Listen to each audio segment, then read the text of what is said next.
We have some news coming out that we were expecting. It was predictable. Former Trump official Peter Navarro was sentenced to 4 months in jail for contempt of Congress. Normally, people who are held in contempt of Congress do not get prosecuted by the DOJ. But under this Biden administration, that has changed. They are now going after anybody, obviously, who is associated with Trump, and Navarro is their latest victim. Now, Navarro, he was the head of the Office of Trade and Manufacturing Policy, which is a office within the White House created through executive order by Trump. So he was part of the executive branch. And when he was originally subpoenaed by Congress for January 6th, which he had nothing to do with, he said, well, Trump has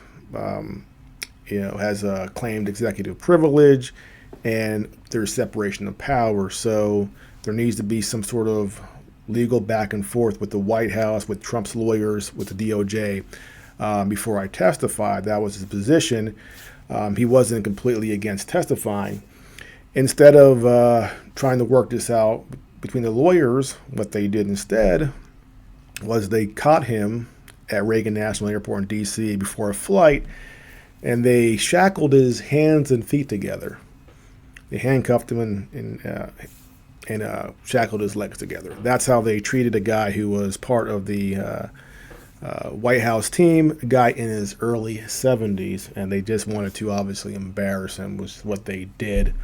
Now, in the NBC News article talking about this, Trump advisor Peter Navarro sentenced to 4 months in prison.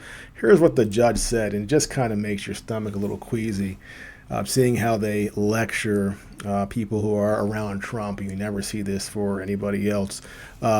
Before issuing the sentence, Mehta, which is the judge in this case, told Navarro that the words executive privilege are not a magical incantation or a get-out-of-jail-free card to get out of a subpoena.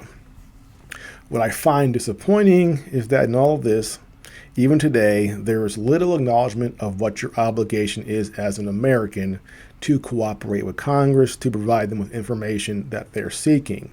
He said, fine, you think it's a political hatchet job. It's domestic terrorists running the committee. They had a job to do, and you made it harder. It's really that simple. You are not a victim, Mehta continued. You are not the object of a political prosecution. You aren't. You have received every process you are due. He's not part of a political prosecution. That is absolutely cute. Of course he is. Steve Bannon was also found in contempt, and he's, I think, right now appealing his jail sentence. So again, the only people they are trying to jail for contempt of Congress are people surrounding Trump. Because remember, there were other people in the past who have been held in contempt by Congress. Who were they? Well, we have Eric Holder, the former Attorney General of the United States under Obama, and he was subpoenaed by Congress for a program they were running where they were actually allowing U.S. guns get into Mexico, and one of the cartels killed a U.S. I think he was either border patrol or something like that. He was killed by a U.S. weapon that was allowed to go into Mexico and be used by the cartels, and that's why he was subpoenaed. But he did not show up. He was held in contempt, but of course, he was not actually prosecuted by the DOJ. Then you have Lois Lerner, head of the IRS under Obama. She was targeting conservative groups. She was subpoenaed, but of course, she was not prosecuted.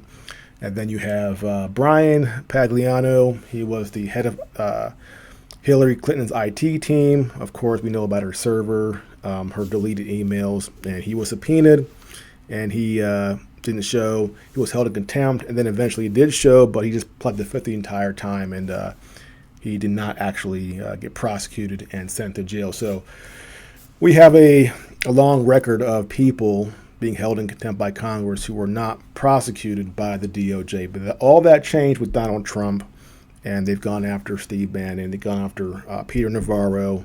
Of course, during the Mueller witch hunt, they got Paul Manafort for tax stuff that was years in the past. His lawyer, Michael Cohen, for something to do with taxi medallions, things that had nothing to do with Russian collusion. But they went through all their past, anybody associated with Trump, to try to find anything to nail him with, and they nailed several people. So, sorry, Judge, this is a witch hunt. When it's only applied to one side, it's 100% a witch hunt. And Peter Navarro, he's 74 years old, and now he's going to spend 4 months in jail. And there's one last person who's also been held in contempt by Congress. Let's see if he's prosecuted. Who was that?